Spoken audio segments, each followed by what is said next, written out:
Income and expenditure statement.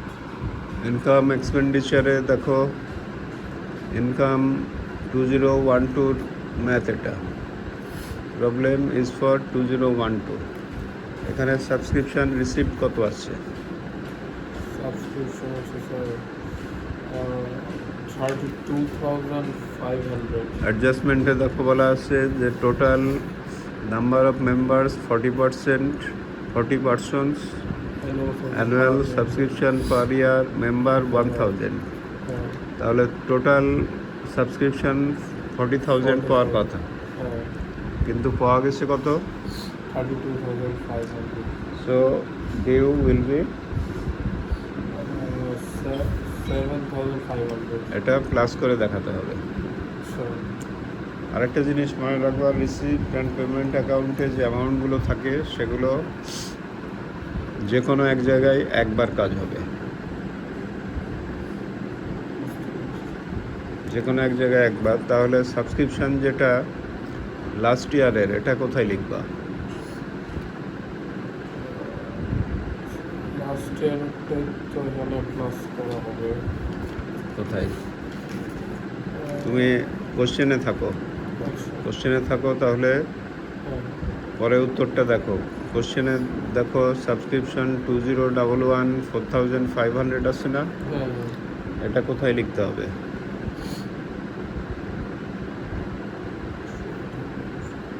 এটাও plus হবে। কোথায়? আনকালেক্টেড সাবস্ক্রিপশনে। কোথায়? এটা ইনকাম এক্সপেন্ডিচারে লিখবা? ইনকামে। আচ্ছা, ইনকামে এটা লেখা যাবে না, এই জন্য একটু আগে বললাম যে শুধু কারেন্ট ইয়ারের ইনকামে লেখা যাবে।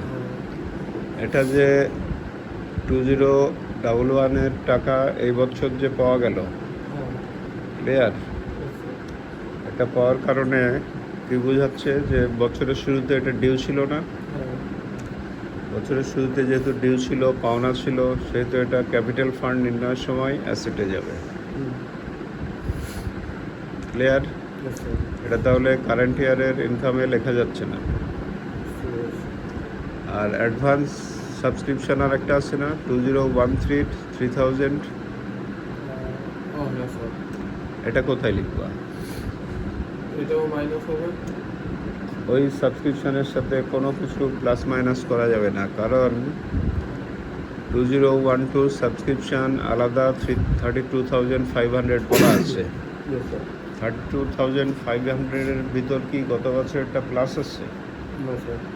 এই জন্যই মাইনাস করা যাবে না, ওটা তো সেপারেটলি দেওয়া আছে। যে সাবস্ক্রিপশান অ্যাডভান্স পাওয়া গেল, ক্লিয়ার? এটা খালি লায়াবিলিটিতে লিখবা।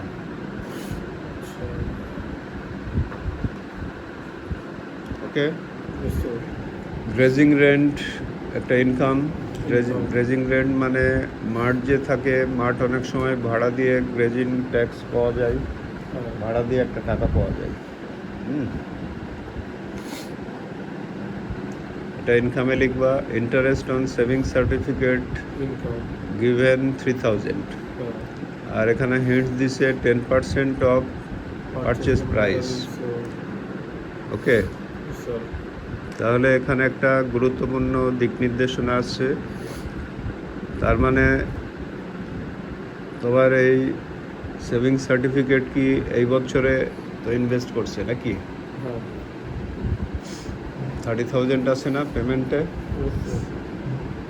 সেভিংস সার্টিফিকেট যখন কিনবে, ক্যাশ যেহেতু কমে যায়, এই জন্য পেমেন্টের দিকে দেওয়া আছে।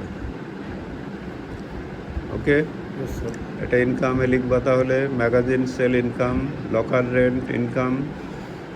লকার রেন্টটা বুঝো তো? যে ক্লাব মনে করো একটা লকারে মানুষের জিনিস রাখে, they have income. Selling scrap paper income. লোনকে কি ইনকাম বলা যাবে? লোন হচ্ছে, খেয়াল রাখো, লায়াবিলিটি। এবং এখানে লোন যে 172012 দেওয়া আছে না, তার মানে কতদিনের ইন্টারেস্ট দিতে হবে?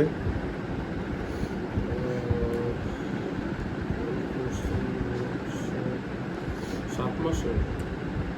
সবসময় হাতে গুনবা, তাহলে ভুল হবে না। জুলাই থেকে ডিসেম্বর পর্যন্ত গুনো, তাহলে কয় মাস হয়? সেপ্টেম্বর, অক্টোবর, ডিসেম্বর, 5 মাস। জুলাই সহ গুনবা। 6 মাস হয়। 6 মাসের কত হবে? 6 মাসের 12%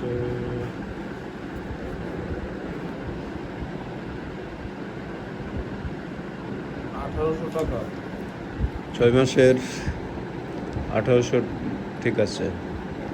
তারপরে স্পেশাল ফান্ডে যে ডোনেশন পাইছে, মনে রাখবা যে কোনো ফান্ডই লায়াবিলিটি। যেমন এর একটা উদাহরণ বলো, এর আগে আলোচনা হয়েছিল। তুমি ক্লাসে একটা লাস্ট ডে একটা প্রোগ্রাম করার জন্য কিছু টাকা উঠালা, তোমার কাছে রাখলা, এটা কি তোমার অ্যাসেট না লায়াবিলিটি?